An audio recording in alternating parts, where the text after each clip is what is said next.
আজকে আমি দেখাবো মোরগ পোলাওয়ের অসাধারণ একটা রেসিপি। আশা করি রেসিপিটা আপনাদের ভালো লাগবে।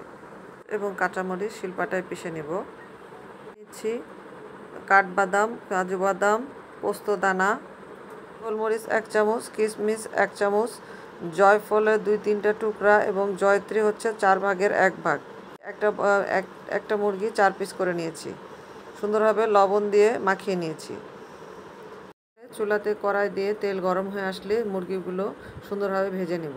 তেলের মধ্যে মশলা ছেড়ে দিচ্ছি। দিয়ে দিচ্ছি দারচিনি 2টি স্টিক, সাদা এলাচ দিচ্ছি 4টি, কালো এলাচ 1টি, ভিতরে শুধু বিচিটা বের করে নেব। ধনিয়ার গুঁড়া 1 চামচ, জিরার গুঁড়া 1/2 চামচ, শাহি জিরা 1 চামচ, তেজপাতা দিয়ে পেঁয়াজের সাথে মশলাটা একটু নেড়ে নিব। আদা রসুনের পেস্ট 2 টেবিল চামচ, কাঠবাদাম, কাজু বাদাম, পোস্ত দানা, কিশমিশ, জয়ফল ও জয়ত্রী বাটা দিয়ে সুন্দরভাবে প্রায় 3 থেকে 4 মিনিট কষাবো। মশলার কাঁচা গন্ধটা যেন চলে যায়।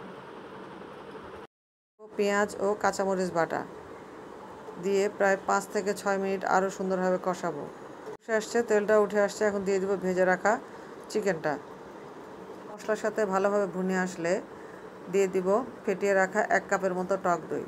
টক দইটাও মুরগি মাংসের সাথে ভালোভাবে কষিয়ে নিয়ে দিয়ে দেবো স্বাদ মতো লবণ। মাংসটা কষাতে কষাতে অনেকটা সিদ্ধ হয়েছে। এই মুরগি মাংসগুলো উঠিয়ে নিব এবং এই তেলেই পোলাওটা আমি সুন্দরভাবে ভাজা ভাজা করে নিব। পোলাওটা সুন্দরভাবে ভাজা ভাজা হয়ে গেলে দিয়ে দিব গরম পানি। এতে পোলাওয়ের চালের দ্বিগুণ দিয়েছি এবং তার সাথে দুধ ইউজ করেছি। 20 থেকে 25টা কাঁচামরিচ। এরপরে দিয়ে দিচ্ছি ভেজে রাখা চিকেনগুলো গ্রেভি সহ। দিয়ে একটু ঢেকে দিব।